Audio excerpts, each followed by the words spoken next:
বলতেছেন আমি এই কোরআন অবতীর্ণ করেছি এই কারণে যাতে করে অন্ধকার থেকে মানুষগুলিকে আলোর দিকে নিয়ে আসা যায়, সেই জন্য কোরআন আমি নাজিল করেছি।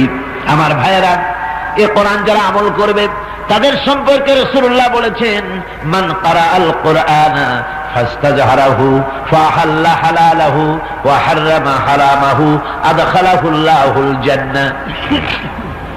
নবীজি বলেন, যে ব্যক্তি কোরআন পড়বে, কোরআন আমল করবে, কোরআন যেটাকে হালাল করেছে সেটাকে হালাল মানবে, কোরআন যেটাকে হারাম করেছে সেটাকে হারাম জেনে চলবে, এই রকমের কাজ এরকম কোরআন অনুযায়ী যে জীবন চালাবে, আদখালাহুল্লাহুল জান্নাহ, আল্লাহ রাব্বুল আলামিন কিয়ামতের দিন তাকে জান্নাতে প্রবেশ করাবেন। কোরআন প্রবেশ করাবেন। শুধু তাই না, আল্লাহর নবী বলেন, وصفاه في عشرة من آل بيته كلهم قد وجبت له النار। রাসূলুল্লাহ বলেন, শুধু ওই ব্যক্তি জান্নাতে যাবে না, বরং সেই ব্যক্তিকে জান্নাতের অর্ডার দিয়ে রব্বুল আলামিন বলবেন, আমি তোমাকে পারমিশন দিলাম, আমি তোমাকে সুযোগ দিয়া দিলাম, তুমি তোমার রক্ত সম্পর্কিত এমন 10 জন আত্মীয়ের ব্যাপারে আমার কাছে জান্নাতের সুপারিশ করতে পারো, যেই 10 জনের হিসাবের পরে জাহান্নাম ওয়াজিব হয়ে গিয়েছিল। সুবহানাল্লাহ বলতে ইচ্ছা করে না? তুমি একা বেহেশতে যাও না, তোমার আত্মীয়দের মধ্য থেকে 10 জনের ব্যাপারে আমার কাছে সুপারিশ করো। সুবহানাল্লাহ। আমার বন্ধুগণ, এই কোরআন এমন নিয়ামত, এমন শ্রেষ্ঠ কিতাব যে সম্পর্কে আল্লাহ রাব্বুল আলামিনের নবী বলেছেন, হযরত আব্দুল্লাহ বিন ওমর রাদিয়াল্লাহু তাআলা আনহুমা এই হাদিসটি বর্ণনা করেছেন রাসূলের কাছ থেকে। রাসূলুল্লাহ বলেছেন, ইউকালু লিসাহিবিল কুরআনি ইকরা ওয়ারাত্তিল কামা কুনতা তুরাত্তিলু ফিদ দুনিয়া। আল্লাহ পাক কিয়ামতের দিন জান্নাতীদেরকে বলবেন, কোরআন শরীফ পড়ো, মুখস্থ করা কোরআন শরীফ পড়ো, আর আমার জান্নাতের উপরের দিকে উঠতে থাকো, তাকতিলের সাথে পড়ো। আমরা যেভাবে নামাজের মধ্যে আমাদের লোকেরা পড়ে, আলহামদুলিল্লাহি রাব্বিল আলামিন আর রহমানির রহিম মালিকি ইয়াউমিদ্দিন ইয়্যাকা না'বুদু ওয়া ইয়্যাকা নাস্তাঈন ইহদিনাস সিরাতাল মুস্তাকিম। হুজুর এরকম পড়েন নাই? এরকম পাইকারি দরে পড়েন নাই? হুজুর পড়েছেন আলহামদুলিল্লাহি রাব্বিল আলামিন আর রহমানির রহিম মালিকি ইয়াউমিদ্দিন ইয়্যাকা না'বুদু ওয়া ইয়্যাকা নাস্তাঈন। প্রতি আয়াতে থেমে থেমে হুজুর পড়েছেন, কিয়ামতের দিন আল্লাহ বলবেন, আমার বান্দা তুমি দুনিয়ায় যেভাবে থেমে থেমে পড়তে ওইভাবে তারতিলের সাথে তেলাওয়াত করো, আর বেহেশতের উপরের দিকে উঠতে থাকো। উঠতে উঠতে যেই জায়গায়, বেহেশতের যেই জায়গাটায় গিয়ে তোমার মুখস্থ করা কোরআন শরীফ শেষ হয়ে যাবে, আমার জান্নাতের ওই জায়গাটা আমি আল্লাহ তোমার জন্য বরাদ্দ করে দেব। বেহেশতের ওই জায়গা তোমার। আমার বন্ধুগণ, সুতরাং কোরআনে কারীম কি বেশি করে মুখস্থ করেন, কাজে লাগবে। এখন মুখস্থ থাকে যদি আপনার কম, সূরা ফালাক, সূরা নাস, কুল হুয়াল্লাহ, 2 পা আগে এই জায়গায় বসে থাকবেন, আর তা বইতে পারবেন না। মুখস্থ করতে হলে কোরআনই মুখস্থ করতে হবে। কি মুখস্থ করতে হবে? কোরআনে কারীমকে বেশি করে তেলাওয়াত করুন, মুখস্থ করুন, কাজে লাগবে। কোরআন হচ্ছে এমন এক জিনিস, কোরআন তেলাওয়াতের ভেতরে কেউ যদি আল্লাহর কাছে কিছু চাইতে না পারে, আল্লাহ পাকের নবী বলেছেন, قال رسول الله صلى الله عليه وسلم يقول الرب تبارك وتعالى من شغله القرآن عن ذكري مسالتي آتيته أفضل ما أوتي السائلين। যে ব্যক্তি কোরআনে কারীম কি তিলাওয়াত করতে থাকে আর হাত তুলে আমার কাছে কিছু চাওয়ার সময় পায় না, শুধু তেলাওয়াত করে, তাহলে হাত তুলে যারা চায় ওদেরকে আমি যা দেই, যারা শুধু তেলাওয়াতের ভিতরে থাকে ওদেরকে এর থেকে আমি আল্লাহ বেশি দিয়া দেই। সুবহানাল্লাহ। আরে কালাম হচ্ছে, কোরআন হচ্ছে সব থেকে বেশি মর্যাদা। কোরআনের সবচেয়ে বেশি মর্যাদা কিসের? আল্লাহ রাব্বুল আলামিনের নবী বলেন, وفضل كلام الله تعالى على سائر الكلام كفضل الله على خلقه। রাসূলুল্লাহ বলেছেন, तमाम পৃথিবীর ভিতরে সৃষ্টি জগতের মধ্যে আল্লাহ পাকের যে মর্যাদা, तमाम দুনিয়ার সমস্ত কথার ভিতরে আল্লাহ পাকের এই কথার সেই মর্যাদা। সুবহানাল্লাহ। এ কালাম কার? চিল্লায় বলেন কার? আল্লাহ পাক। কেউ যদি তার ছেলেকে কোরআন শিখায়, আলেম বানায়, হযরত মুআজ এই হাদিস খানা বর্ণনা করেছেন রাসূল থেকে। রাসূলুল্লাহ সাল্লাল্লাহু আলাইহি ওয়াসাল্লাম বলেছেন, মান কারাল কুরআনা ওয়া আমিলা বিমা ফীহি উলবিসা ওয়ালিদাহু তাজান ইয়াউমাল কিয়ামাহ। আল্লাহর নবী বলেন, যে ব্যক্তি তার সন্তানকে কোরআন শিখালো, ছেলে মেয়েকে কোরআন শিখিয়েছে, কিয়ামতের দিন ওই ছেলে মেয়ে দুনিয়ায় যদি কোরআন অনুযায়ী আমল করে, কোরআন শিখেছে, কোরআন আমল করেছে, এরকম সন্তানের পিতা এবং মাতাকে কিয়ামতের দিন আল্লাহ রাব্বুল আলামিন তাদের মাথার উপরে নূরের টুপি পরায় দিবেন। এমন নূরের টুপি পরাবেন যে টুপির উজ্জ্বলতায় চাঁদ এবং সূর্যের আলো হার মেনে যাবে। গোটা হাসর ব্যাপী আলোচনা হবে, লোকটাকে কোনো ফেরেশতা নাকি? জবাব হবে না, তিনি কোনো ফেরেশতা না। তবে তিনি কোনো নবী নাকি? বলে না, তিনি কোনো নবীও না। তো নবীও নয়, ফেরেশতাও না। লোকটাকে বলা হবে ইনি হচ্ছেন সেই ব্যক্তি যিনি তার ছেলে এবং মেয়েকে কোরআন শিখাইছিলেন। সন্তানদেরকে ওই কোরআন শিক্ষা অনুযায়ী ছেলে মেয়েরা আমল করেছিল, সেই পুরস্কার হিসাবে রব্বুল আলামিন আদি কিয়ামতের ময়দানে এমন টুপি মাথায় পরিয়ে দিয়েছেন, চাঁদ সূর্যের আলো হার মেনে গেছে। সুবহানাল্লাহ বিহামদি। সন্তানদেরকে কোরআন শিখান, নিজেরা কোরআন শিখুন। প্রত্যেক অক্ষরে অক্ষরে 10-10 করে নেকি আছে কি কোন কিতাব পৃথিবীতে কোরআন ছাড়া? চিল্লা এখন আছে? প্রতি অক্ষরে অক্ষরে 10 নেকি। যদি কেউ পড়ে আলিফ লাম মিম, কয়টা নেকি হবে? কয়টা হবে? 30টা। এটাকে পড়লে নেকি হবে, চুমা খাইলে নেকি হবে, মাথায় রাখলে নেকি হবে, বুকে লাগালে নেকি হবে। এবার চিন্তা করেন, অক্ষরে অক্ষরে 10 নেকি, চুমা খাইলে নেকি, মাথায় রাখলে নেকি, বুকে রাখলে নেকি। আর যখন তেলাওয়াত করে সুন্দর আওয়াজে, যারা তেলাওয়াত করতে পারেন, শুনলে কেমন মজা লাগে বলেন? সে মজার কোনো শেষ নাই। যে কিতাব পড়লে সওয়াব, মাথায় রাখলে সওয়াব, চুমা দিলে সওয়াব, বুকে রাখলে সওয়াব, শুনলে এত মজা, যা শোনার জন্য হাজার হাজার মানুষ নীরবে বসে যায়। একটা পুলিশও আছে নাকি কোথাও? তাকায় দেখেন, যে পুলিশে বলে বাবারা বসেন বসেন, আছে নাকি কোথাও? আছে? আপনাদেরকে রিক্সা ভাড়া দিয়ে মাহফিলে আনা হয়েছে নাকি? যাওয়ার সময় বোধহয় বাস ভাড়া দেওয়া হবে, অথবা মাহফিলের শেষে আপনাদেরকে বিরিয়ানি খাওয়ানো হবে, এরকম কোনো কথা হয়েছে নাকি? খাওয়ানো নাই, রিক্সা ভাড়া নাই, বাস ভাড়া নাই, পকেটের পয়সা খরচ করে প্রচন্ড শীতকে উপেক্ষা করে বিনা পুলিশে, বিনা স্বেচ্ছাসেবকে যার যার জায়গায় মানুষগুলি মন্ত্রমুগ্ধের মতো হয়ে বসে থাকে। এই শান্তি যদি শুধু কোরআন শোনার জন্য যদি মাহফিলে এই শান্তি হয়, তাহলে সেই কোরআনের আইন যদি বঙ্গভবন থেকে, পার্লামেন্ট থেকে চালু হয়ে যায়, বাংলাদেশটা বেহেশত হয়ে যেতে পারে।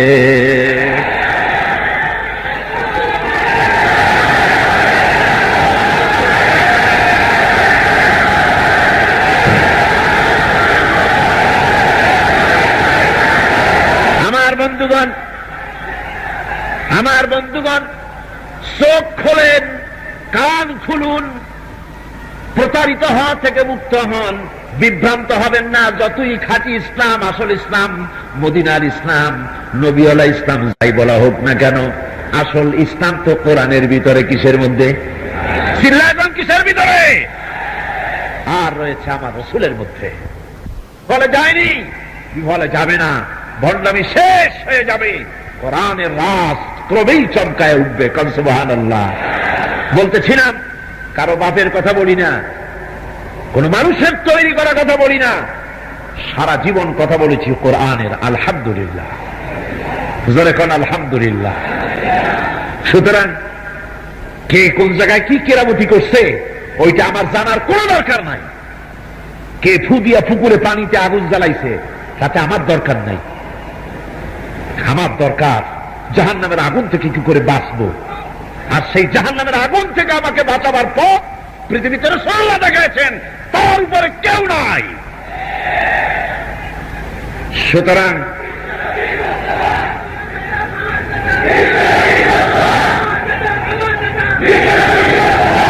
ফিরে আসতে হবে কোরআনের দিকে। কোন দিকে? কোরআন বেশি করে মুখস্থ করেন। আল্লাহ রাব্বুল আলামিন এত সওয়াব রেখেছেন কোরআনে কারীমের ভিতরে। নবীজি বলেছেন সূরা ইখলাস ছোট্ট সূরা, আপনাদের মুখস্থ আছে কিনা? পড়েন আমার সাথে, কুল হুয়াল্লাহু আহাদ। মুখস্থ নাই?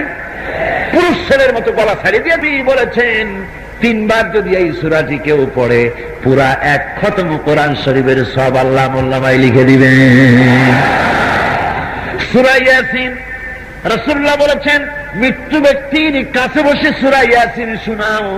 যদি তোমরা তা মৃত্যু ব্যক্তির কাছে বসে চিল্লা চিল্লি আর কান্দাকাটি করে তো কোনো লাভ নাই। আপনি কি কান্দে আপনার মা বাপে, আপনার ছেলেকে, মেয়েকে, বউকে মৃত্যুর সময় কান্দা কেঁদে কি ফিরাইতে পারবেন নাকি? চিল্লা চিল্লি কান্দাকাটি না করে মৃত্যুর সময় যখন এসে যাবি, কারণ রাসূলুল্লাহ বলেছেন মুমূর্ষু ব্যক্তির কাছে বসে সূরা ইয়াসিন তেলাওয়াত করো, তাতে করে রব্বুল আলামিন মুমূর্ষু ব্যক্তির মৃত্যুর আযাবকে কমায়া দিবেন। এই সূরা ইয়াসিন যদি কেউ পড়ে একবার, রাসূলুল্লাহ বলেছেন পুরা কোরআন শরীফ 10 বার খতম করার সব আল্লাহ পাক আমলনামায় লিখে দিবে। সুবহানাল্লাহ। কিসের কি? একজনে কইলো বসে বসে হু হু এরকম করো, আল্লাহ নাই, খালি হু।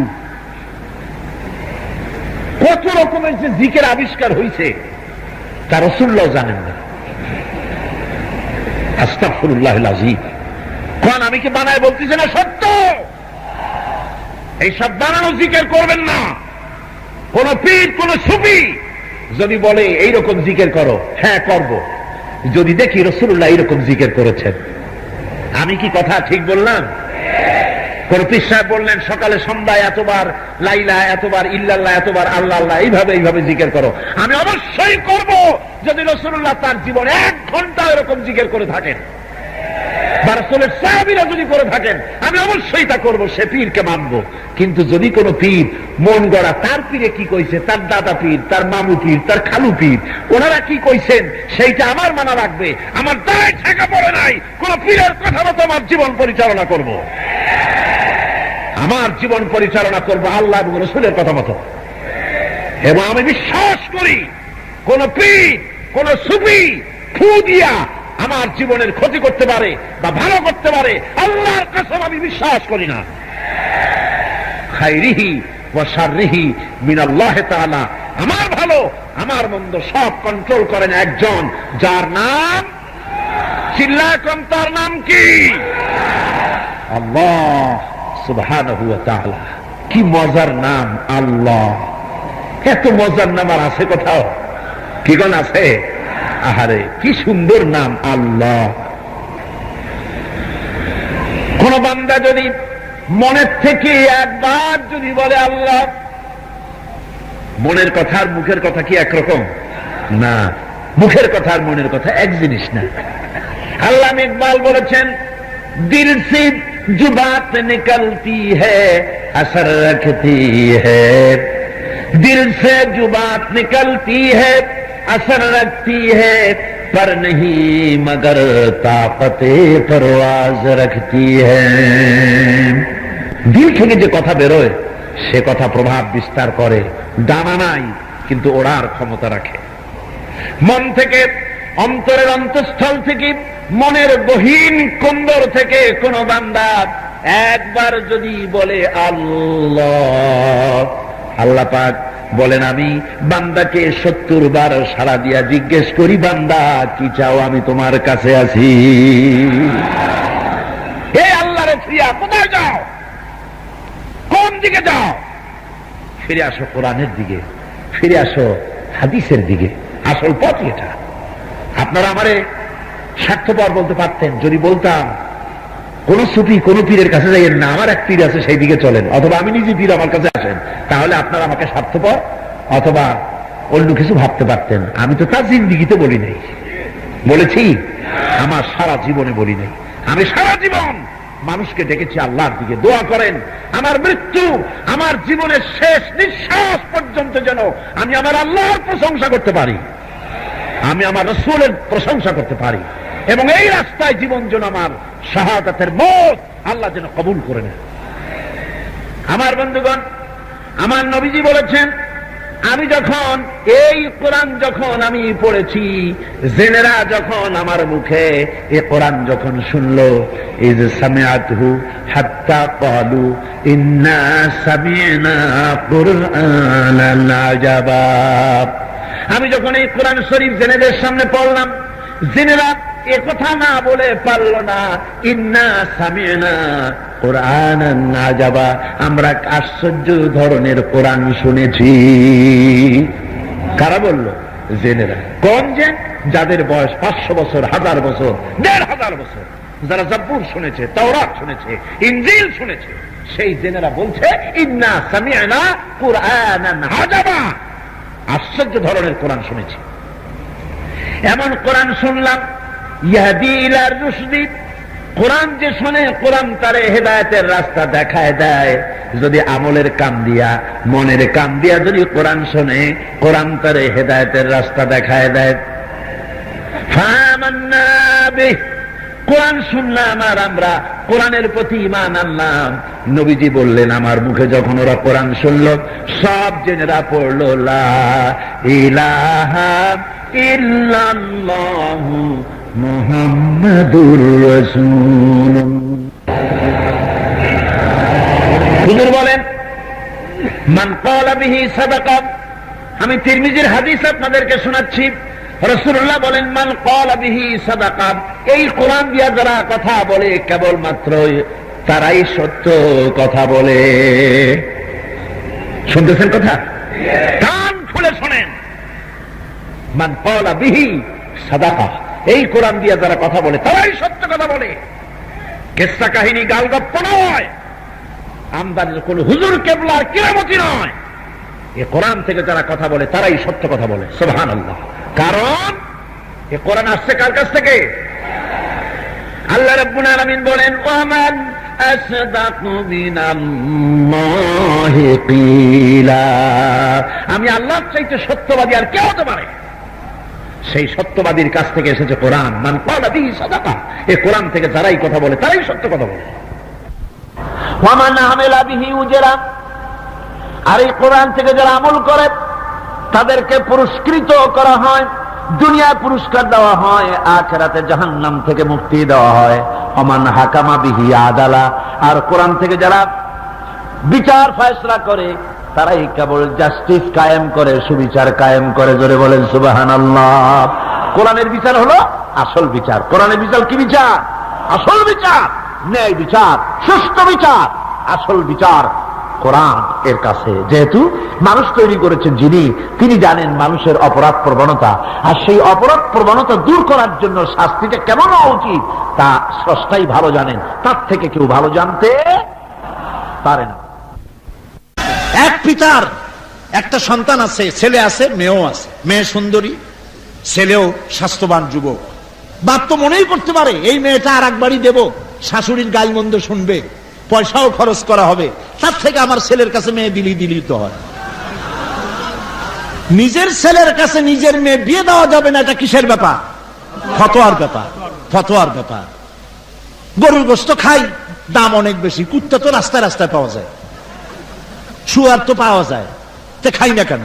কেন খাই না কম? তো ফতোয়ার কারণে।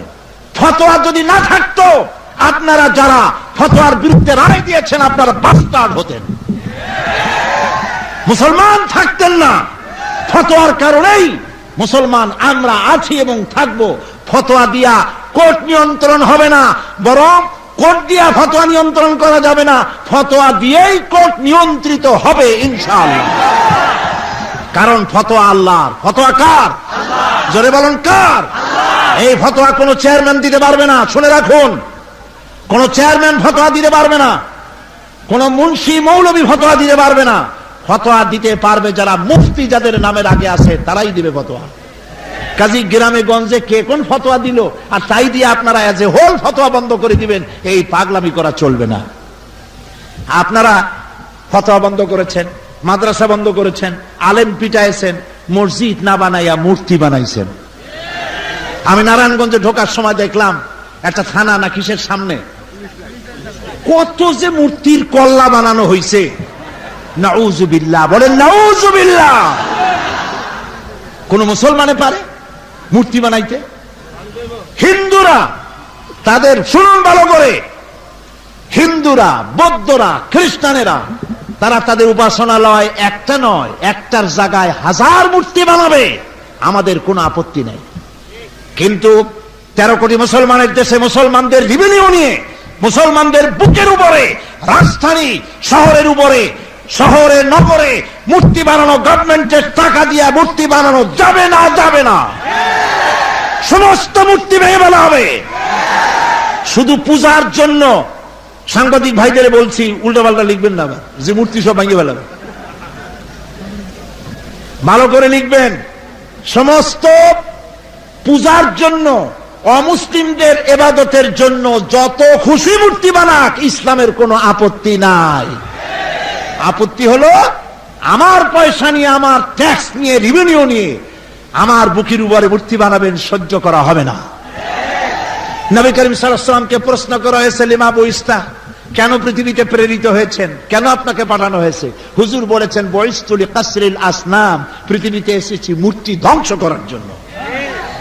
বিশ্বকবি আল্লামা ইকবাল বলছেন, বুত সেকন উঠ গয়ে বাকি জু রহে বুতগর হ্যায়, বুত সেকন উঠ গয়ে বাকি জু রহে বুতগর হ্যায়, থা বেরাহিম পেদার और পেসার আজর হ্যায়। যারা মূর্তি বিনাশ করত তারা দুনিয়া থেকে বিদায় হয়ে গেছে। আগে আজরের মূর্তি নির্মাণকারী, আজরের ঘরে মূর্তি ভঙ্গকারী, বিনাশকারী ইব্রাহিমের পয়দা হতো, আর এখন মূর্তি ধ্বংসকারী ইব্রাহিমের ঘরে মূর্তি প্রস্তুতকারীরা তৈরি হচ্ছে। নাউজুবিল্লাহ বলবেন না? নাউজুবিল্লাহ মিন জালিম। মূর্তির সাথে মুসলমানদের কোনো সম্পর্ক নাই। কিসের ভাস্কর্য? মূর্তি তৈরি করবে অন্য জাতিরা, তাদের খুশি মূর্তি যত খুশি বানাতে পারে, মুসলমানদের সাথে মূর্তির কোনো সম্পর্ক হইতে পারে না। এই সরকার যদি অন্যায় করে, আমার সম্পর্কে আপনাদের জানা আছে, আমি কারো চাকরি করি না, আমি যেমন বাইরে বলি, সরকার যদি অন্যায় করে ভিতরে ঝড় তুলে দেবো ইনশাআল্লাহ, ছেড়ে দেব না। পার্লামেন্টের ভেতরে সর্বপ্রথম ঢুকে দেখছিলাম মানুষ রুকু দেয়। আমার পাশে মান্নান সাহেব ছিলেন, বিমানমন্ত্রী বিএনপির আগে। আমি তার বললাম, মান্নান ভাই, মানুষেরা রুকু দেয় কেন? কয় রুকু দেয় না, এগুলি হচ্ছে এই পার্লামেন্টের নিয়ম হলো এরকম, আপনি তো বোঝেন না, নতুন আসছেন। আমি বললাম, তা ঠিক, আমি বুঝি না, কিন্তু এইরকম রুকু দেবে কেন? কয় যে পার্লামেন্টের বইয়ের মধ্যে রুলস অফ প্রসিডিওরে লেখা আছে, আর্টিকেল নম্বর 263, ওখানে লেখা আছে। আমি উনি খুলে আমারে দেখাইলেন, দেখেছি সত্যিই লেখা আছে যে এখানে ঢুকতে হলে, এখানে ঢোকা প্রবেশকালীন এবং বহির্গমনকালীন উভয় অবস্থায় স্পিকারকে সম্মান জানাবার জন্য মাথা নিচু করিতে হইবে, মাথা ঝুঁকাইয়া সম্মান প্রদর্শন করিতে হইবে। আমার ঈমান আমাকে বাধা দিল। আমি সময় নিলাম এবং আমি পার্লামেন্টে বক্তব্য রাখলাম, প্রায় 12-14 মিনিট বক্তব্য রেখেছে এই বিষয়ের উপরে। বলেছি, স্পিকার সাহেব, আপনি মুসলমান, আমরাও মুসলমান, আপনি আমাদের সালাম দিবেন, আমরা সালামের জবাব দেব, আমরা বেশি, আপনি একা, অথবা আমরা সালাম দিব, আপনি সালামের জবাব দিবেন। আর অন্যান্য জাতির সংসদ সদস্যরা তাদের ধর্মের রীতিনীতি অনুযায়ী যেমন খুশি তেমন করবেন, কিন্তু মাথা নত করা চলবে না। মাথা নত করবে মানুষ কেবলমাত্র আল্লাহ রাব্বুল আলামিনের সামনে, এমনকি পয়গম্বরের সামনে মাথা নিচু করা জায়েজ নাই, হারাম। পীর, ওলি, বুজুর্গ, মা, বাবা, কারোর সামনে মাথা নিচু করা যাবে না। এই মাথা কেবলমাত্র নত হবে কার কাছে? একজন কবি বললেন, আমার মাথা নত করে দাও তোমার চরণ ধুলার তরে। একজন মুশরিক কবি, তিনি বললেন, তিনি শিরকে বিশ্বাস করেন, তাই তিনি বলেছেন, আমার মাথা নত করে দাও তোমার চরণ ধুলার তরে। কিন্তু তাওহীদবাদী কবি, জাতীয় কবি কাজী নজরুল গর্জে উঠলেন, বলবীর, বল অন্যতম শির, এ শির নিহারিরত শির, ওই শিখর হিমাদ্রির।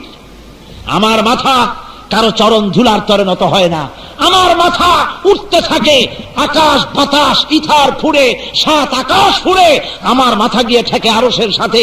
নত যদি হয় আরশের মালিকের সামনে হয়, কোনো মানুষের সামনে হয় না। এটাই হচ্ছে ইসলামের আইডিয়া, এটাই থিম, এটাই ইসলাম বুঝায়। পার্লামেন্টে বক্তব্য রাখার পর ইন্না শিরকা লাযুলমুন আযীম কোরআন হাদিস দিয়ে বলেছি, স্পিকার সাহেব অন্যান্য সময় প্রায় প্রধানমন্ত্রীর চোখের দিকে তাকায় দেখেন কোন দিকে রুলিং দিবেন, কি করবেন না করবেন, ওদিকের কিছু একটু আকার ইঙ্গিতে কিছু পেতে চান। সেদিন আমি লক্ষ্য করেছি সারাক্ষণ আমার দিকে তাকানো ছিলেন। বললেন, মাওলানা সাহেব, আপনি আজকে যে বক্তব্য রেখেছেন আপনার বক্তব্যের সাথে আমি একমত হয়ে গেলাম। আল্লাহর মেহেরবানি, পার্লামেন্টে শিরক কমে গেছে আলহামদুলিল্লাহ বললাম। 2-4 জন এখনো করে নাকি আমি দেখি নাই। যদি কেউ করে আল্লাহ তাকে মাফ করুন, এই বদভ্যাস আল্লাহ পরিত্যাগ করার তৌফিক দান করুন, বলেন আমিন। আবার আরেকজন পার্লামেন্ট সদস্য মারা গেলেন। স্পিকার সাহেব বললেন, আসুন, আমাদের একজন সংসদ সদস্য মারা গেছে, তার রুহের মাগফিরাতের জন্য আমরা 1 মিনিট দাঁড়ায় থাকি। আমি বললাম, স্পিকার সাহেব, 1 মিনিট দাঁড়াইলে যদি সওয়াব হয়, আসুন আরো 25 মিনিট দাঁড়ায় থাকি। এটা কেমন কথা? এই বোবা সংস্কৃতি কোত্থেকে এলো? নীরব হয়ে দাঁড়ায় থাকবো? আমরা কি আমাদের বাপের কবরের কাছে কি নীরব হয়ে থাকি? কোন পীর বুজুর্গের কবরের কাছে কি নীরব হয়ে থাকি? তা তো থাকি না। সেখানে গিয়ে দোয়া দরুদ পড়ি। তা আমার সংসদ সদস্য একজন মারা গেছে, ভাষা আন্দোলনে আমাদের শহীদরা মারা গেছে, মুক্তিযুদ্ধে আমাদের লোকেরা শহীদ হয়েছেন, আমরা নীরব হব কেন? তাদের জন্য সরব হই, সূরা ফাতিহা পড়ি, ইখলাস পড়ি, দোয়া করি। বললাম, স্পিকার সাহেব, আমার মাহফিলে আমি যা বলি লোকেরা তাই শোনে, কিন্তু এই পার্লামেন্টের মাহফিল আপনার, এখানে আমার কথা কাজ হবে না। আমার মাহফিল হলে আমি দোয়া দরুদ পড়তে বলতাম, আপনি ইচ্ছে করলে লোকদেরকে সূরা ফাতিহা, সূরা ইখলাস পড়তে বলতে পারেন। স্পিকার সাহেব বললেন, আপনারা সকলে সূরা ফাতিহা, ইখলাস পড়েন। পরিবর্তন আনার জায়গা পার্লামেন্ট। পার্লামেন্ট, কল কারখানা, কি বলে, রাস্তাঘাট, পুল, ব্রিজ ইত্যাদি, এগুলির জায়গা, এগুলির জন্য সেক্রেটারিয়েট আছে, এলজিডি আছে, এলজিআরডি আছে। পার্লামেন্ট আইন তৈরি করার জায়গা। সে আইন তৈরি করার যে জায়গাটি, সেই জায়গায় এখন 4 দল এসেছে। আলহামদুলিল্লাহ বলেন, আলহামদুলিল্লাহ বলেন। আমি মনে করি, বিশ্বাস করি, 4 দলীয় ঐক্য যদি ঐক্যবদ্ধ ভাবে আর 3টা নির্বাচন একসাথে করতে পারে, জালিমেরা, ভারতের পা চাটা গোলামেরা বাংলাদেশের মসনদ আর কোনদিন চোখে দেখবে না ইনশাআল্লাহ। ঐক্য হলো সবচাইতে বড় জিনিস, আল্লাহ রহমত আর ঐক্য। এই দেশকে সুন্দরভাবে পরিচালিত করার জন্য আমাদের মানুষগুলি সুন্দর, তবে নামাজ একটু কম পড়ে। এই যে মানুষেরা আসছে, ওয়াজ শোনে কিন্তু নামাজ পড়ে কম। কথা ঠিক কিনা? কথা ঠিক কিনা? একজনে শুনছিল উজুতে দারুণ সব, উজু করিয়া তারপরে শুয়ে রয়েছে, ঘুমাই রয়েছে, আর নামাজ পড়ে না। এখন আপনারা বলেন, এর উজুতে কোনো সওয়াব হবে? সারা রাত ওয়াজ শুনলেন, নামাজ পড়লেন না, এতে লাভটা কি? কোনো লাভ আছে? লাভ নাই। এই জন্য 5 ওয়াক্ত নামাজকে সঠিকভাবে আদায় করতে হবে। আল্লাহর নবী বলেন, লা দীনা লিমান লা সালাতা লাহু। নবীজি বলেছেন, যে ব্যক্তি নামাজ পড়ে না তার কাছে দ্বীন নাই, ঈমান নাই, চরিত্র নাই। মান তারাকা সালাতান মুতাআম্মিদান ফাকাদ কাফারা। ইচ্ছে করে যে নামাজ ছেড়ে দিল সে কুফরি করলো, বলেন নাউজুবিল্লাহ। 82 বার আল্লাহ পাক কোরআন শরীফে বলেছেন, নামাজ পড়, নামাজ পড়। 82 বার বলেছেন। এতবার বলার পরেও যারা নামাজ পড়ে না, মনে রাখবেন, আপনার নাম ভোটার লিস্টে লেখা আছে মুসলমান, পাসপোর্টে লেখা আছে মুসলমান, সার্টিফিকেটে লেখা আছে মুসলমান, আদমশুমারিতে লেখা আছে মুসলমান, কিন্তু আপনি নামাজ পড়েন না। আল্লাহর খাতায়, আল্লাহর কসম, আপনার নাম মুসলমান হিসেবে নাই। নামাজ, নামাজ, নামাজ দিয়ে সমাজ গঠন হয়। কালেমা ভিত্তিক ঐক্য, নামাজ ভিত্তিক সমাজ, যাকাত ভিত্তিক অর্থ ব্যবস্থা, আর হজ ভিত্তিক বিশ্ব ভ্রাতৃত্ব যদি তৈরি হয়।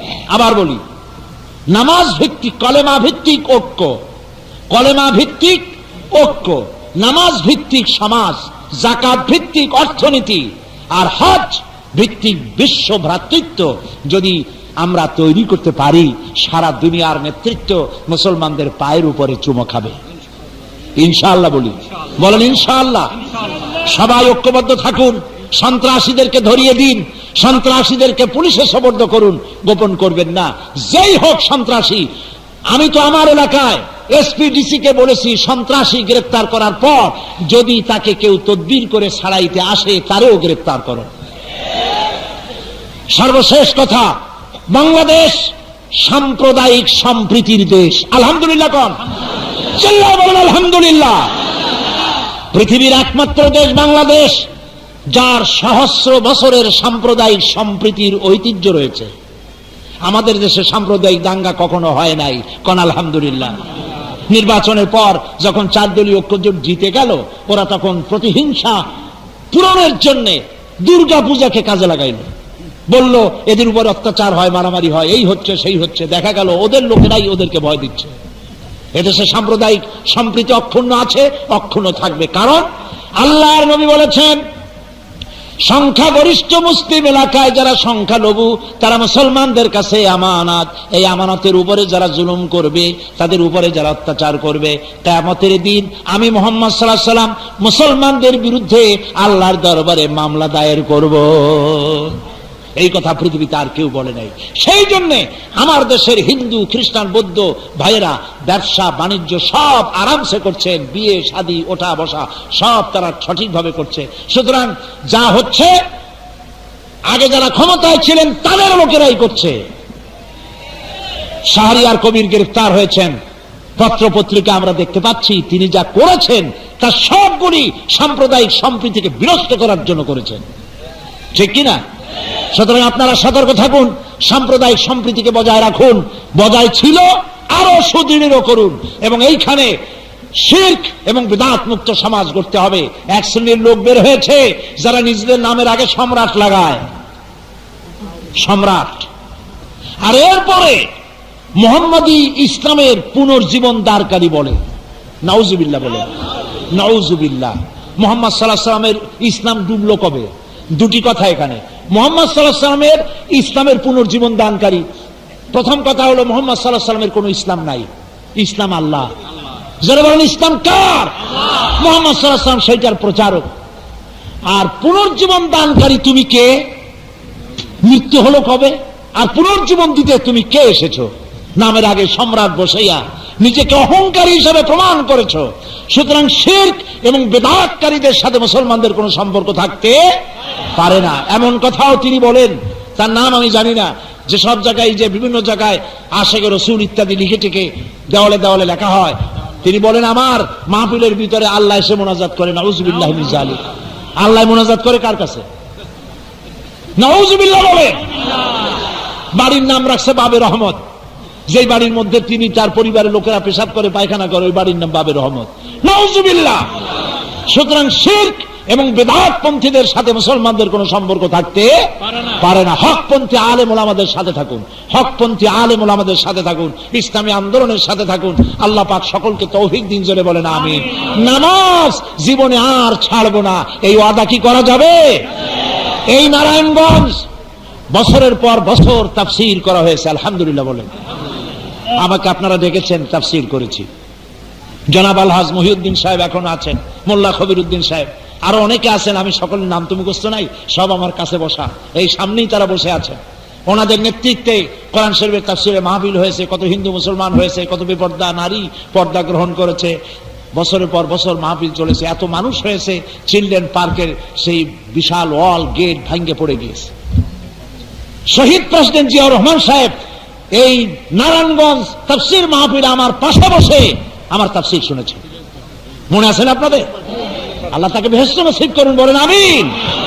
এই সেই নারায়ণগঞ্জ, এই নারায়ণগঞ্জে তাফসীর বন্ধ করা হয়েছে, আমাকে ঢুকতে দেওয়া হয় নাই। নারায়ণগঞ্জের বাইরে বিরাট সাইনবোর্ড লাগানো হয়েছে, অমুক অমুক নিষিদ্ধ। যারা লিখছে আল্লাহ তাদের এখন নিষিদ্ধ করে দিছে, ঠিক কিনা গণ? তিলকাল আইয়ামু নুদাবিলুহা বাইনান নাস। এইভাবেই আল্লাহ পাক ইতিহাসের ঘূর্ণায়মান চক্রের আবর্তনে কখনো চাকা উপরে আসে, কখনো উপরের চাকা নিচে চলে যায়। আল্লাহর সাথে, কোরআনের সাথে, আলেমদের সাথে যারা বেয়াদবি করে আল্লাহ পাক তাদেরকে শাস্তি দিতে সক্ষম না, তিনি দুর্বল? সক্ষম কিনা বলুন? আরে ভাই, নমরুদ, হামান, সাদ্দাত, ইরানের শাহানশাহ, রেজা শাহ পাহলবীর মতো মানুষ আল্লাহ পাক পথের ভিখারি বানায় দিয়েছে। হাতি ঘোড়া গেল তল, ছাগলে কয় কত জন। সুতরাং আল্লাহ পাককে ভয় করুন, নামাজ পড়ুন ঠিক মতো। বেশ্যাবৃত্তি নারায়ণগঞ্জের যথেষ্ট বদনাম ছিল, তাও উঠে গেছে, উঠে গেছে না?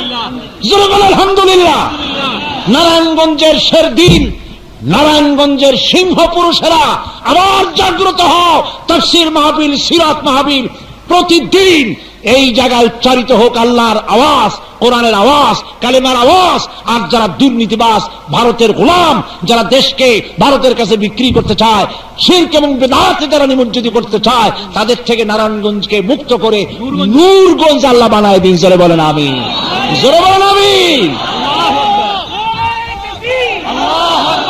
আমার বক্তব্য শেষ করার আগে আমি ওয়াদা নিতে চাই, জীবনে আর নামাজ ছাড়বো না। ওয়াদা করতে পারবো? পারবো?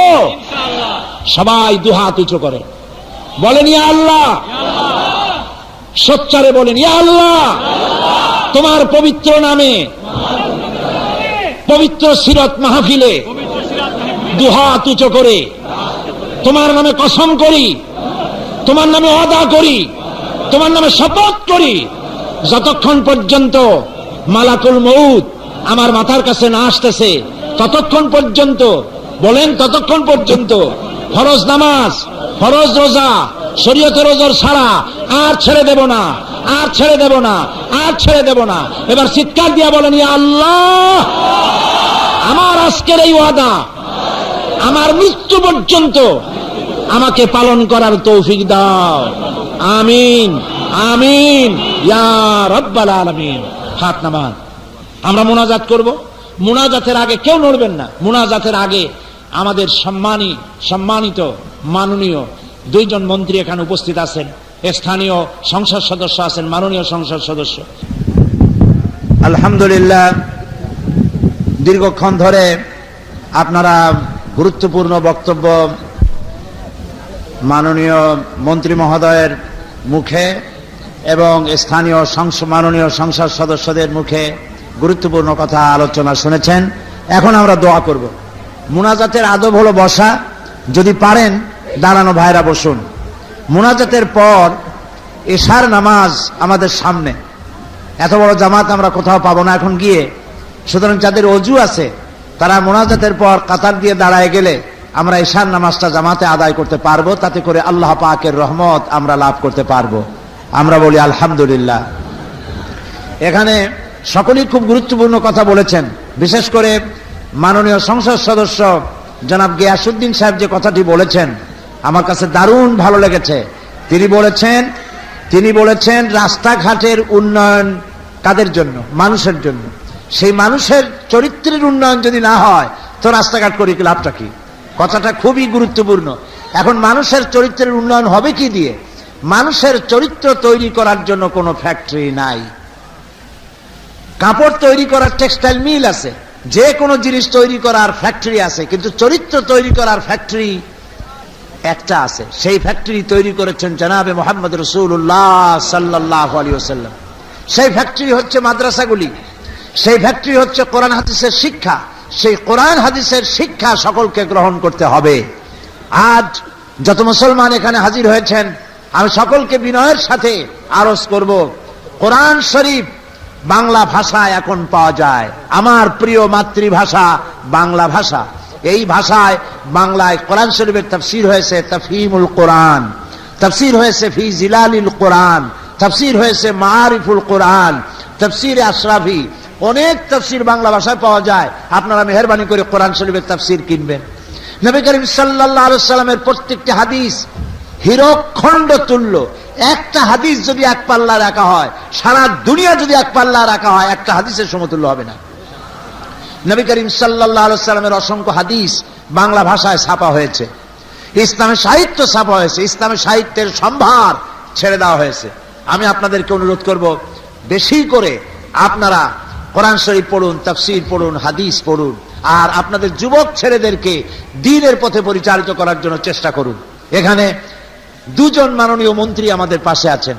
একজন পাওয়ারফুল মন্ত্রী, বস্ত্রমন্ত্রী জনাব আব্দুল মতিন চৌধুরী সাহেব, আরো একজন সম্মানিত প্রতিমন্ত্রী জনাব অধ্যাপক রিজাউল করিম সাহেব। ওনারা সেইখানে কথা বলতে পারেন যেখানে আমি পারি না বলতে, সেখানে উনি বলতে পারেন। আমি পার্লামেন্ট পর্যন্ত যেতে পারি, ওনারা এর থেকে উঁচু জায়গায় যেতে পারেন।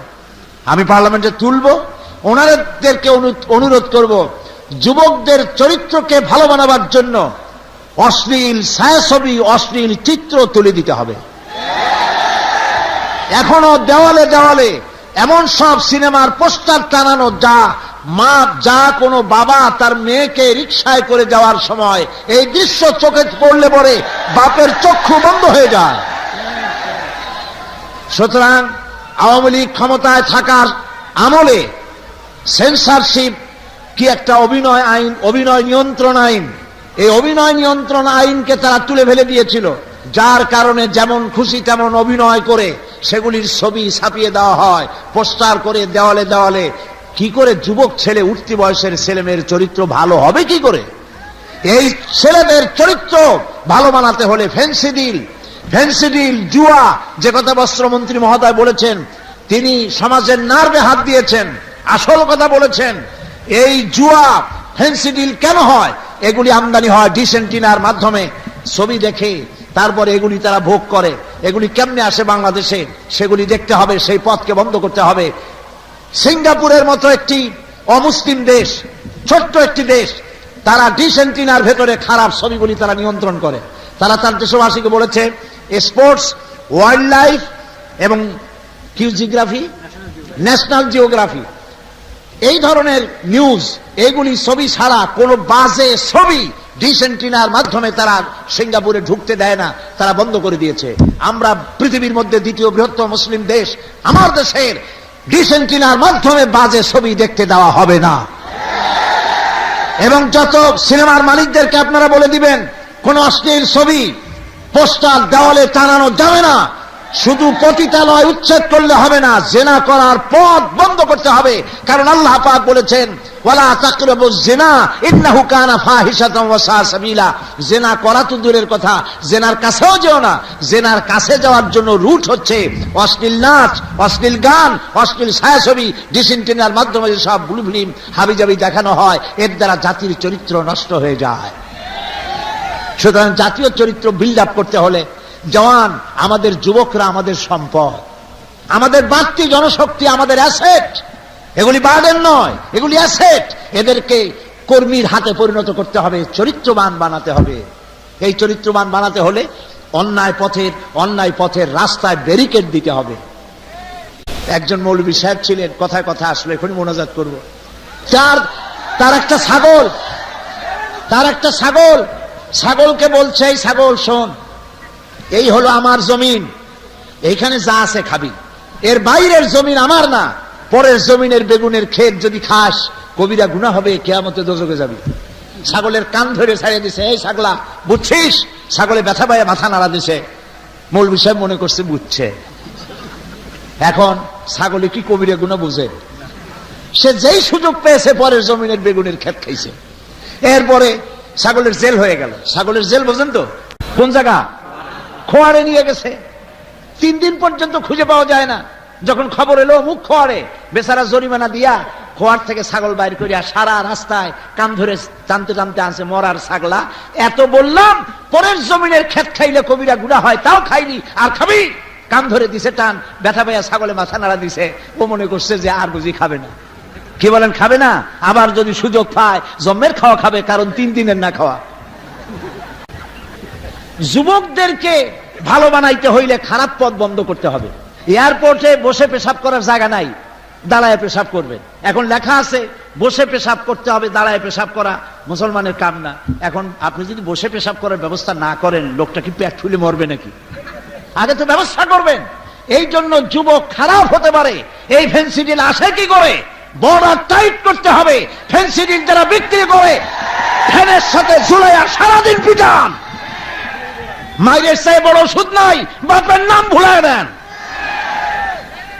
সুতরাং আজ বীর মুক্তিযোদ্ধা গিয়াসউদ্দিন সাহেব এবং স্থানীয় সংসদ সদস্য জনাব আব্দুল হাই সাহেব, আবুল কালাম সাহেব, বিরাট দায়িত্ব আপনাদের। আপনারা এগুলি কন্ট্রোল করবেন, মন্ত্রী মহোদয়ের কানে দেবেন। পুলিশ প্রশাসনকে শক্তিশালী হতে হবে, মজবুত হতে হবে। যেই সরকার আসবে সেই সরকারের তালে তালে না, বিবেক দিয়ে কাজ করতে হবে। বিবেক দিয়ে কাজ করতে হবে। কাউকে খুশি করার জন্য অন্যায় ভাবে কাউকে গ্রেফতার করা যাবে না। 54 ধারায় গ্রেফতার করে চোরকে ডাকাত বানাবেন, 4 দলীয় সরকার তা বরদাস্ত করবে না। কাজে আপনাদেরকে আল্লাহকে ভয় করে বিবেককে সামনে রেখে কাজ করতে হবে। বিবেক সামনে রেখে কাজ করুন, আল্লাহকে ভয় করুন। নারায়ণগঞ্জ আল্লাহ যেন নূরগঞ্জে পরিণত করে দেন। এখানকার জুয়া, ফেন্সিডিল, বেশ্যাবৃত্তি সব দূর হয়ে গিয়ে এখানে যেন ভাইয়েরা মাথায় টুপি দিয়ে দিনের বেলায় রাত্রির বেলায় হাঁটতে পারে, মাহফিল করতে পারে, মা বোনেরা গভীর রাত্রে চলে যাবে, কারো যেন মনের মধ্যে কোনো চিন্তা দ্বিধা দ্বন্দ্ব না থাকে। নারায়ণগঞ্জকে নূরগঞ্জ বানায়া এইভাবে প্রমাণ করতে হবে বাংলাদেশে আদর্শ জেলায় যেন এটাকে আল্লাহ পাক পরিণত করে দেন। বাংলাদেশের জন্য মডেল হয়ে যায় নারায়ণগঞ্জ, আল্লাহ যেন তৌফিক দান করেন। সবাই বলেন আমিন। যারা ব্যবসা করেন নামাজ পড়ে পড়ে কপালে তো দাগ ফলাইলে হবে না। যারা ব্যবসা করেন ওজনে কম দিবেন না, খাদ্যে ভেজাল দিবেন না, মিথ্যা কথা বলবেন না, কবিরা গুনার কাছে যাবেন না। সবাই ভালো থাকুন, আল্লাহ পাক রহমত করবেন। আমার সুজলা সুফলা শস্য শ্যামলা সোনার বাংলাদেশ, সৌদি আরবের মতো বালু আর বালু, পাহাড় আর পাহাড়, সেই দেশের মানুষ যদি খাইয়া খাইয়া পেটটারে 2টা তরমুজের মতো বানাইতে পারে, আমার দেশের মানুষ না খাই মরবে কেন? কেন মরবে? আল্লাহ ওদের ভালোবাসে আর আমাদের কি শত্রু মনে করে? না, আল্লাহ পাক বলেছেন ওয়ালাউ আন্না আহলাল কুরআ আমানু ওয়াত্তাকাউ লাফাতাহনা আলাইহিম বারাকাতিম মিনাস সামাই ওয়াল আরদ। দেশের লোকেরা, জনপদের লোকেরা যদি 2টা কাজ করে, আমার উপর ঈমান যদি আনে আর আমাকে ভয় করার নীতি যদি অবলম্বন করে চলে, সেই দেশের মানুষের জন্য আকাশ আর জমিনের সব বরকতের দরজা আমি আল্লাহ খুলে দেব। আল্লাহ পাক বরকতের দরজা বাংলাদেশের জন্য খুলে দেবেন। মন্ত্রীরা বক্তৃতা করতেছেন, ইসলামের কথা বলতেছেন, আলহামদুলিল্লাহ কবেন না? জোরে বলেন আলহামদুলিল্লাহ। তারা কোরআনের কথা বলছেন, হাদিসের কথা বলছেন, আলহামদুলিল্লাহ। দেশের ভাগ্য খুলে গিয়েছে যখন দেশের প্রধানমন্ত্রী, রাষ্ট্রপ্রধান এবং মন্ত্রী পরিষদ তারা যখন ইসলামের কথা বলেন, আল্লাহর কথা বলেন। আমি মৌলানা মানুষ, মৌলবী মানুষ, আমার কথার চাইতে ওনাদের কথার গুরুত্ব বেশি হয়ে যায়। পাওয়ার নবী করিম সাল্লাল্লাহু আলাইহি সাল্লাম মক্কি জীবনে 13 বছর বসে আল্লাহর ঘরের মধ্য দিয়া একটা মূর্তিকেও 1 ইঞ্চি সরাইতে পারেন নাই। কথা ঠিক কিনা?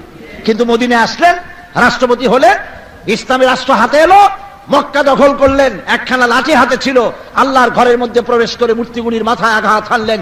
কল জাল হক ওয়া যাহাকাল বাতিল ইন্নাল বাতিলা কানা যাহুকা। লাঠি মেরে মূর্তিগুলি আছাড় মেরে ভেঙে চুরমার করে দেওয়া হলো। আল্লাহর ঘরের মধ্যে মূর্তি নবী করিম সাল্লাল্লাহু আলাইহি ওয়াসাল্লাম বরদাস্ত করেননি। সুতরাং এটার নাম পাওয়ার। এখন পাওয়ার এসেছে, দিনদার, ইমানদার, ইসলামকে ভালোবাসে, আল্লাহকে ভালোবাসে, দেশকে ভালোবাসে এমন মুসলমানদের হাতে ক্ষমতা এসেছে। আলহামদুলিল্লাহ বলেন। আল্লাহ যেন আমাদের সকলের প্রতি রহম করেন। আমরা নামাজ পড়বো, এখানে মুনাজাত করে বিদায় হব। আল্লাহুম্মা আমিন। রব্বানা যালামনা আনফুসানা ওয়া ইন লাম তাগফির লানা ওয়া তারহামনা লানাকুনান্না মিনাল খাসিরিন। সবাই পড়েন রব্বানা যালামনা আনফুসানা ওয়া ইন লাম তাগফির লানা ওয়া তারহামনা লানাকুনান্না মিনাল খাসিরিন। আয় আল্লাহ তাআলা, লক্ষ লক্ষ জনতা আমরা গুনাহ বোঝা মাথায় নিয়ে তোমার দরবারে হাত তুলেছি। দীর্ঘক্ষণ কোরআন হাদিসের কথা যা আলোচনা করেছি সবটুকুন জনাবে মুহাম্মদ রাসূলুল্লাহ সাল্লাল্লাহু আলাইহি সাল্লামের রূহ মুবারকে পৌঁছায় দাও। তাম পৃথিবীর মাটির নিচে যত মুমিন মুমিনাত শুয়ে আছে আল্লাহ তাদের আরওয়ার পরে সওয়াব পৌঁছায় দাও রব্বুল আলামিন। আমাদের মধ্য থেকে আমাদের মা বাপ যাদের দুনিয়া থেকে বিদায় হয়ে গেল, আল্লাহ পাক কবরগুলিকে জান্নাতের টুকরা বানায়া দাও। রব্বির হামহুমা কামা রব্বায়ানি সগীরা। সবাই পড়েন রব্বির হামহুমা কামা রব্বায়ানি সগীরা। আয় আল্লাহ তাআলা, দেশ স্বাধীনের পর থেকে নিয়ে প্রতি বছর এই নারায়ণগঞ্জে কত তাফসীর হয়েছে, ওয়াজ মাহফিল হয়েছে। আমি তোমার গোলাম বছরের পর বছর ধরে কোরআনের তাফসীর এই ময়দানে করেছি। মাঝখান থেকে কতগুলি বছর চলে গেল, কোরআনের কথা বলতে এই এলাকার মানুষেরা সাহস পায় নাই। আয় আল্লাহ তাআলা, সেই দিন থেকে নিয়ে পর্যন্ত যত নারায়ণগঞ্জের মুরব্বীরা আমাদের সাথে কাজ করেছিলেন, কোরআনের তাফসীরের মাহফিল আয়োজন করেছিলেন, তাদের মধ্য থেকে আজ যারা বেঁচে নাই আল্লাহ তাদেরকে জান্নাত নসিব করে দিও রব্বুল আলামিন। তামাম পৃথিবীতে মুসলমানেরা বড় বিপদে আছে, আল্লাহ মুসলমানদের প্রতি রহমত নাজিল করো। আফগানের মুজাহিদ মুসলমান, আফগানের অসহায় মুসলমানগুলি যারা জুলমের শিকার হয়েছে, আল্লাহ তুমি তাদের উপরে রহমত নাজিল করো। আল্লাহ কাশ্মীরের স্বাধীনতাকামী মুসলমানদেরকে মুক্ত করে দাও। চেচনিয়া, বসনিয়া, আলজেরিয়ার মুসলমানদের প্রতি রহম করো। প্যালেস্টাইনকে ইহুদিদের হাত থেকে আল্লাহ মুক্ত করে দাও। রব্বুল আলামিন, আমাদের প্রিয় জন্মভূমি বাংলাদেশ, এই বাংলাদেশের স্বাধীনতা, সার্বভৌমত্ব আল্লাহ কিয়ামত পর্যন্ত তুমি হেফাজত করো। আয় আল্লাহ তাআলা, আমাদের দেশে 1 অক্টোবর তারিখে নির্বাচনের মাধ্যমে তুমি যে 4 দলীয় সরকার কায়েম করার তৌফিক দিয়েছো, এই সরকারকে সঠিকভাবে দেশ পরিচালনার তৌফিক দান করে দাও। আল্লাহ তাআলা, সন্ত্রাস এবং দুর্নীতির বিরুদ্ধে আমরা বক্তব্য রেখেছি, জনগণ সেই কথার উপরে ভোট দিয়েছে। আল্লাহ তাআলা, দেশ থেকে সন্ত্রাস এবং দুর্নীতি দূর করে দাও। যারা চাঁদাবাজ, সন্ত্রাসী, তাদের হেদায়েত করে দাও। সবাই বলেন আমিন। আল্লাহ, সন্ত্রাসী এবং দুর্নীতিবাজকে হেদায়েত করে দাও। চাঁদাবাজ, মাস্তান, সন্ত্রাসী, তাদেরকে হেদায়েত করে দাও। আল্লাহ তাআলা, তোমার ইলমে যদি জানা থাকে তাদের কিসমতে হেদায়েত হবে না, তাহলে নমরুদ, হামান, সাদ্দাতকে যেমন গজব দিয়েছো, এদেরকেও গজব দিয়ে আল্লাহ বিদায় করে দাও। আল্লাহ তাআলা, তুমি নারায়ণগঞ্জকে নূরগঞ্জ বানায় দাও। সকলের দিলের মধ্যে ইমানের নূর পয়দা করে দাও। স্থানীয় সংসদ সদস্যদের প্রতি রহমত নাজিল করো। তাদের যারা ভোট দিছে তাদের উপর রহমত নাজিল করো। আল্লাহ, বাংলাদেশের মধ্যে নারায়ণগঞ্জকে একটি আদর্শ জেলায় পরিণত করে দাও। এখানকার ব্যবসায়ীদের ব্যবসায় বরকত দান করে দাও। রোগ ব্যাধি দূর করে দাও। ঋণগ্রস্তদের ঋণ পরিশোধের তৌফিক দান করে দাও। আল্লাহ, গুনার বোঝা মাথায় নিয়ে হাত তুলেছি, আমাদের জিন্দেগীর গুনাহ আল্লাহ তুমি মাফ করে দাও। রব্বুল আলামিন, যুবকেরা যারা হাত তুলেছেন, মাবুদ মেহেরবানি করে যুবকদেরকে হযরত খালিদ বিন ওলীদের মতো, শহীদ তিতুমের মতো আল্লাহ তুমি বানায়া দাও। সমস্ত যুবকদেরকে নামাজি বানাও, দিনদার বানাও, পরহেজগার বানায়া দাও। আল্লাহ তাআলা, এই মাহফিলের যারা আয়োজন করেছেন, পয়সা দিয়েছেন, বুদ্ধি দিয়েছেন, পরামর্শ করেছেন, পরিশ্রম করেছেন, আল্লাহ তাআলা কিয়ামতের দিন জান্নাতে যাওয়ার জন্য এটা তুমি ওসিলা বানায়া দাও। আয় আল্লাহ, স্থানীয় বিএনপির সভাপতি সাহেবের আব্বা দুনিয়া থেকে বিদায় হয়ে গেছেন, আল্লাহ তার প্রতি তুমি রহম করো। এবং অন্যান্যরা যে দোয়া চাইছেন, আল্লাহ সকলের দোয়া কবুল করো। আল্লাহ তাআলা, তুমি দয়া করে ঐক্য জোটের ঐক্যকে সুদৃঢ় করে দাও। দীর্ঘদিন ঐক্যবদ্ধভাবে আমাদেরকে কাজ করার তৌফিক দান করে দাও। এই সরকারের উপরে তোমার রহমত নাজিল করে দাও। সরকারকে তুমি গাইড করো যেন তোমার পথে চলতে পারে, আল্লাহ তৌফিক দান করে দাও। আমি কয়েক সেকেন্ড আপনাদের জন্য ছেড়ে দিলাম। মাথা নিচু করে, চক্ষু বন্ধ করে যার যার কথা আল্লাহর কাছে বলুন, প্রাণের কথা বলুন। এত বড় মাহফিল, দোয়া কবুল হবে ইনশাআল্লাহ।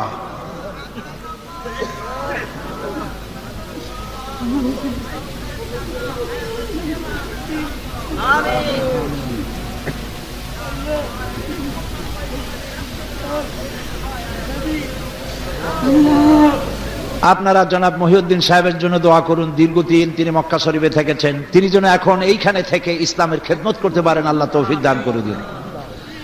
রব্বানা তাকাব্বাল মিন্না ইন্নাকা আনতাস সামিউল আলিম ওয়া তুব আলাইনা ইন্নাকা আনতাত তাওয়াবুর রহিম।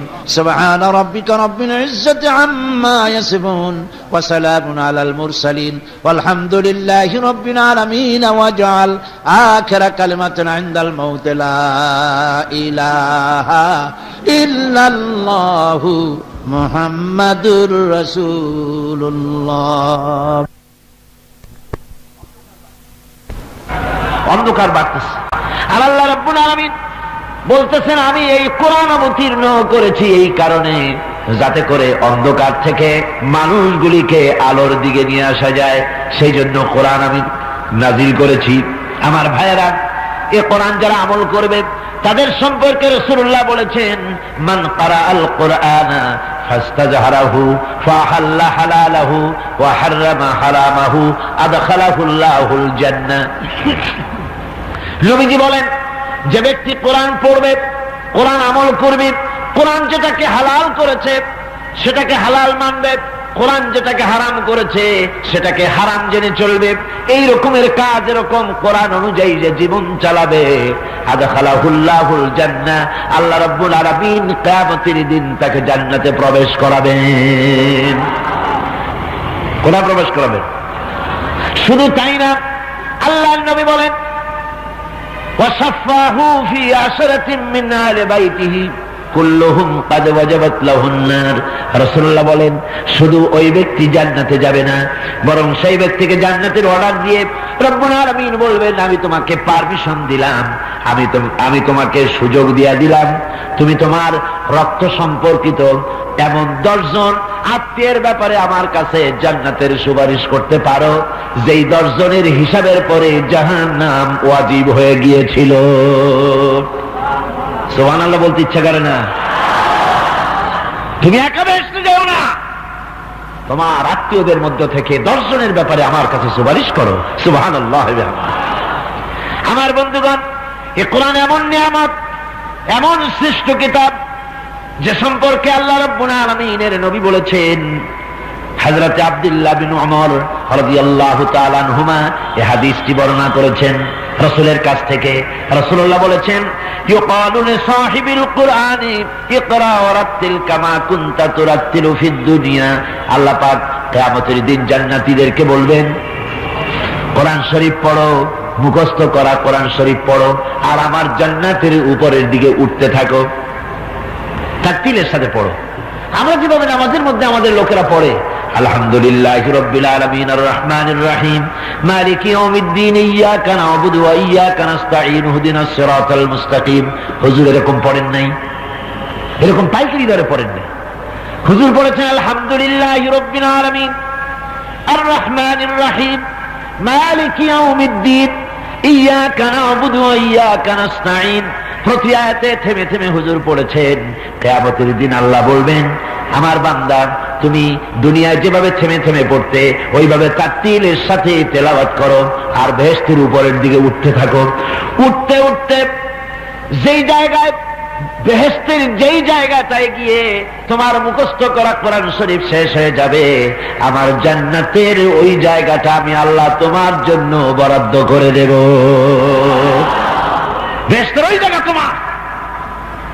আমার বন্ধুগণ, সুতরাং কোরআনে কারীম কি বেশি করে মুখস্থ করেন, কাজে লাগবে। এখন মুখস্থ থাকে যদি আপনার কম, সূরা ফালাক, সূরা নাস, কুল হু আল্লাহ, 2 পা আগে এই জায়গায় বসে থাকবেন, আর তা বইতে পারবেন না। মুখস্থ করতে হলে কোরআনই মুখস্থ করতে হবে। কি মুখস্থ করতে হবে? কোরআনে কারীমকে বেশি করে তেলাওয়াত করুন, মুখস্থ করুন, কাজে লাগবে।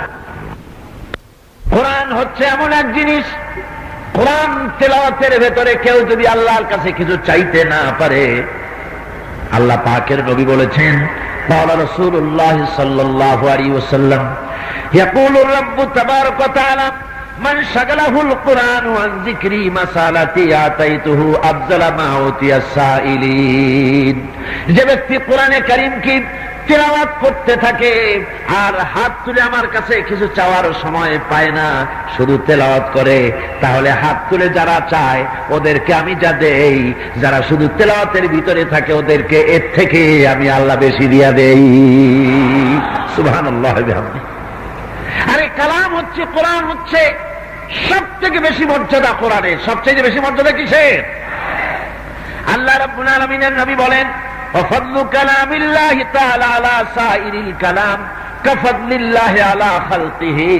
রাসূলুল্লাহ বলেছেন, तमाम পৃথিবীর ভিতরে সৃষ্টি জগতের মধ্যে আল্লাহ পাকের যে মর্যাদা, तमाम দুনিয়ার সমস্ত কথার ভিতরে আল্লাহ পাকের এই কথার সেই মর্যাদা।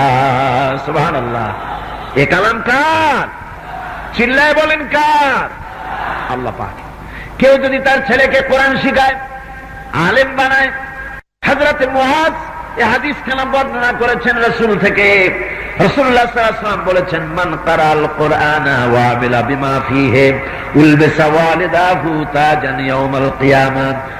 আল্লাহর নবী বলেন, যে ব্যক্তি তার সন্তানকে কোরআন শেখালো, ছেলে মেয়েকে কোরআন শিখিয়েছে, কিয়ামতের দিন ওই ছেলে মেয়ে দুনিয়ায় যদি কোরআন অনুযায়ী আমল করে, কোরআন শিখেছে, কোরআন আমল করেছে, এরকম সন্তানের পিতা এবং মাতাকে কিয়ামতের দিন আল্লাহ রাব্বুল আলামিন তাদের মাথার উপরে নূরের টুপি পরায় দিবেন। এমন নূরের টুপি পরাবেন যে টুপির উজ্জ্বলতায় চাঁদ এবং সূর্যের আলো হার মেনে যাবে। গোটা হাসর ব্যাপী আলোচনা হবে, লোকটাকে কোন ফেরেশতা নাকি? জবাব হবে না, তিনি কোন ফেরেশতা না। তবে তিনি কোন নবী নাকি? বলে না, তিনি কোন নবীও না। তো নবীও নয়, ফেরেশতাও না। লোকটাকে বলা হবে ইনি হচ্ছেন সেই ব্যক্তি যিনি তার ছেলে এবং মেয়েকে কোরআন শিখাইছিলেন, সন্তানদেরকে ওই কোরআন শিক্ষা অনুযায়ী ছেলে মেয়েরা আমল করেছিল। সেই পুরস্কার হিসাবে রব্বুল আলামিন আজ কিয়ামতের ময়দানে এমন টুপি মাথায় পরিয়ে দিয়েছেন, চাঁদ সূর্যের আলো হার মেনে গেছে। সুবহানাল্লাহ ওয়া বিহামদিহি। সন্তানদেরকে কোরআন শিখান, নিজেরা কোরআন শিখুন, প্রত্যেক অক্ষরে অক্ষরে 10-10 করে নেকি। আছে কি কোন কিতাব পৃথিবীতে কোরআন ছাড়া? চিল্লা এখন আছে? প্রতি অক্ষরে অক্ষরে 10 নেকি। যদি কেউ পড়ে আলিফ লাম মিম, কয়টা নেকি হবে? কয়টা হবে? 30টা। এটাকে পড়লে নেকি হবে, চুমা খাইলে নেকি হবে, মাথায় রাখলে নেকি হবে, বুকে লাগালে নেকি হবে। এবার চিন্তা করেন, অক্ষরে অক্ষরে 10 নেকি, চুমা খাইলে নেকি, মাথায় রাখলে নেকি, বুকে রাখলে নেকি। আর যখন তেলাওয়াত করে সুন্দর আওয়াজে, যারা তেলাওয়াত করতে পারেন, শুনলে কেমন মজা লাগে বলেন? সে মজার কোনো শেষ নাই। যে কিতাব পড়লে সওয়াব, মাথায় রাখলে সওয়াব, চুমা দিলে সওয়াব, বুকে রাখলে সওয়াব, শুনলে এত মজা, যা শোনার জন্য হাজার হাজার মানুষ নীরবে বসে যায়। একটা পুলিশও আছে নাকি কোথাও? তাকায় দেখেন, যে পুলিশে বলে বাবারা বসেন বসেন, আছে নাকি কোথাও? আছে? আপনাদেরকে রিক্সা ভাড়া দিয়ে মাহফিলে আনা হয়েছে নাকি? যাওয়ার সময় বোধহয় বাস ভাড়া দেওয়া হবে, অথবা মাহফিলের শেষে আপনাদেরকে বিরিয়ানি খাওয়ানো হবে, এরকম কোন কথা হয়েছে নাকি? খাওয়ানো নাই, রিক্সা ভাড়া নাই, বাস ভাড়া নাই, পকেটের পয়সা খরচ করে প্রচন্ড শীতকে উপেক্ষা করে বিনা পুলিশে বিনা স্বেচ্ছাসেবকে যার যার জায়গায় মানুষগুলি মন্ত্রমুগ্ধের মতো হয়ে বসে থাকে। এই শান্তি যদি শুধু কোরআন শোনার জন্য যদি মাহফিলে এই শান্তি হয়, তাহলে সেই কোরআনের আইন যদি বঙ্গভবন থেকে, পার্লামেন্ট থেকে চালু হয়ে যায়, বাংলাদেশটা বেহেশত হয়ে যেতে পারে।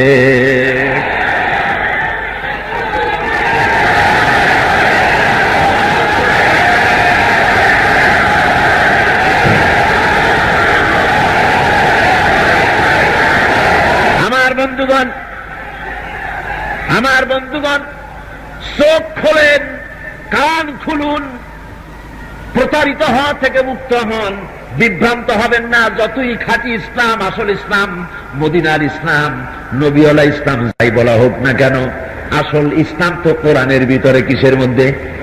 চিল্লাগন কিসের ভিতরে? আর রয়েছে আমার রাসূলের মধ্যে। বলে যায়নি, বলে যাবে না, ভণ্ডামি শেষ হয়ে যাবে, কোরআনের রাস ক্রমেই চমকায় উঠবে। কম সুবহানাল্লাহ। বলতেছিলাম, কারো বাপের কথা বলি না, কোন মানুষের তৈরি করা কথা বলি না, সারা জীবন কথা বলেছি কোরআনের। আলহামদুলিল্লাহ, এখন আলহামদুলিল্লাহ। সুতরাং কে কোন জায়গায় কি কেরামতি করছে ওইটা আমার জানার কোন দরকার নাই। কে ফু দিয়া পুকুরে পানিতে আগুন জ্বালাইছে তাতে আমার দরকার নাই।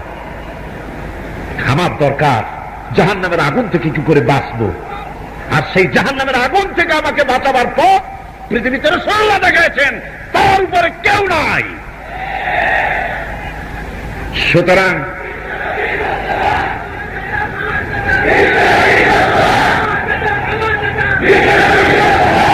ফিরে আসতে হবে কোরআনের দিকে। কোন দিকে?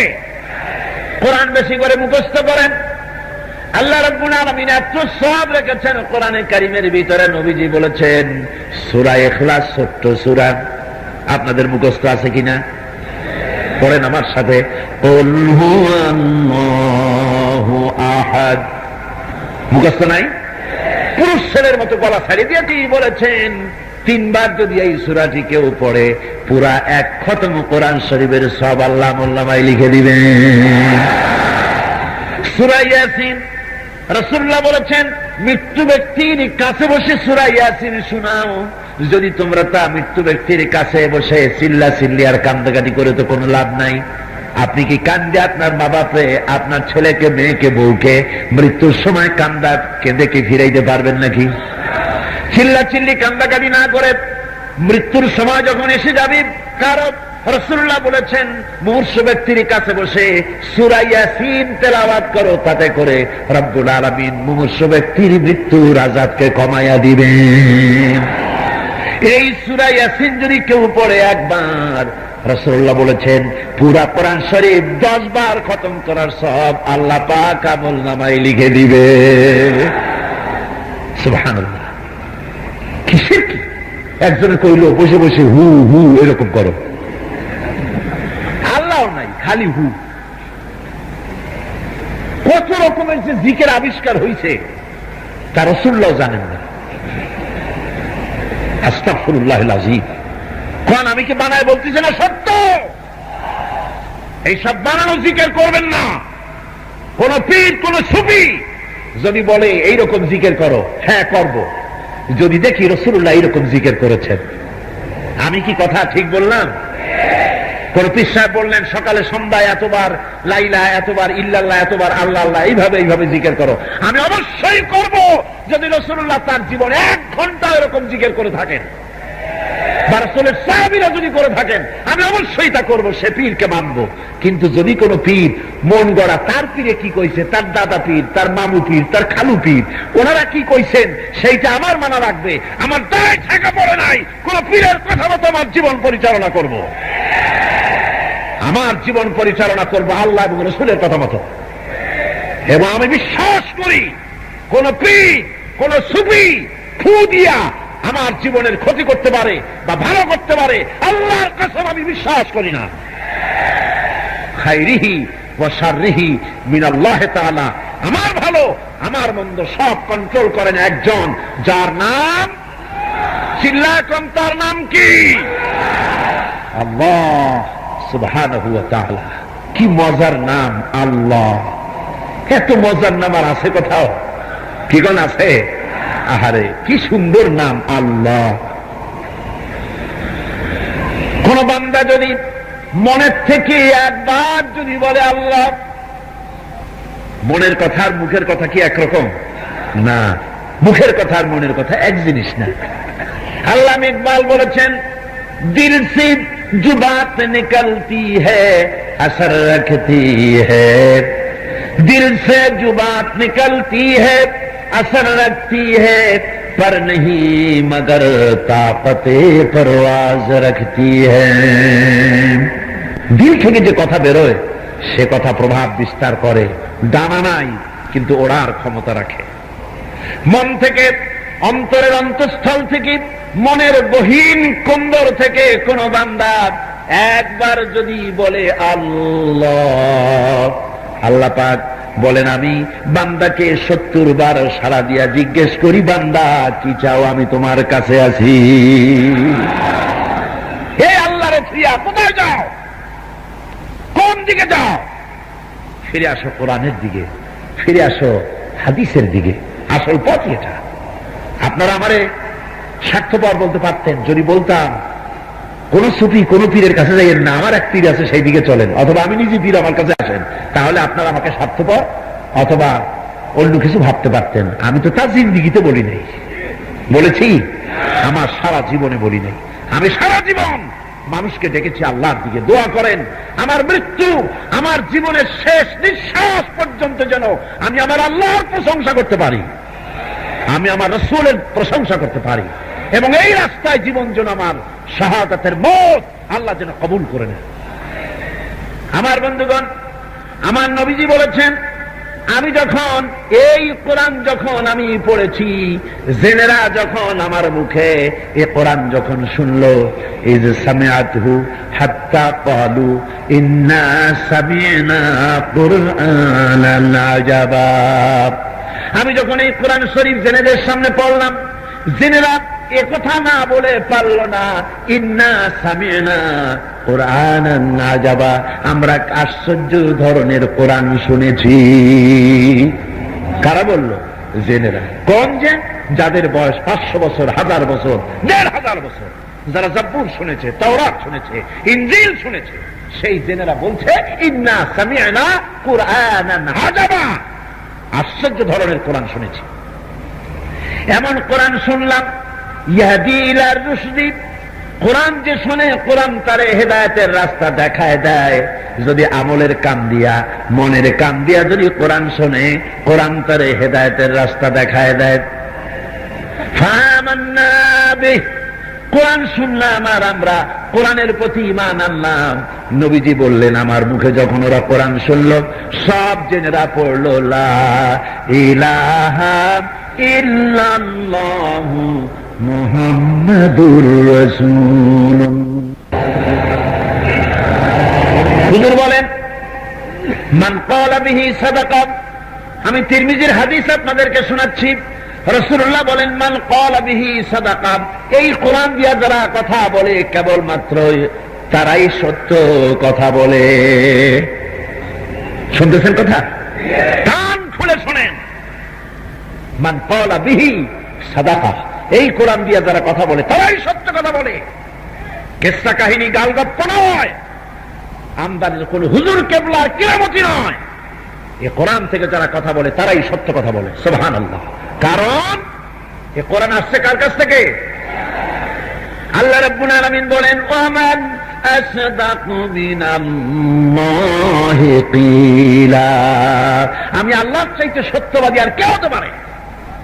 সেই সত্যবাদীর কাছ থেকে এসেছে কোরআন। মান ক্বালা বিহি সাদাকা, এই কোরআন থেকে যারাই কথা বলে তারাই সত্য কথা বলে। ওয়ামান আমিলা বিহি উজরা, আর এই কোরআন থেকে যারা আমল করে তাদেরকে পুরস্কৃত করা হয়, দুনিয়ায় পুরস্কার দেওয়া হয়, আখিরাতে জাহান্নাম থেকে মুক্তি দেওয়া হয়। ওমান হাকামা বিহি আদালা, আর কোরআন থেকে যারা বিচার ফয়সালা করে তারাই কেবল জাস্টিস কায়েম করে, সুবিচার কায়েম করে। জোরে বলেন সুবহানাল্লাহ। কোরআনের বিচার হলো আসল বিচার। কোরআনের বিচার কি বিচার?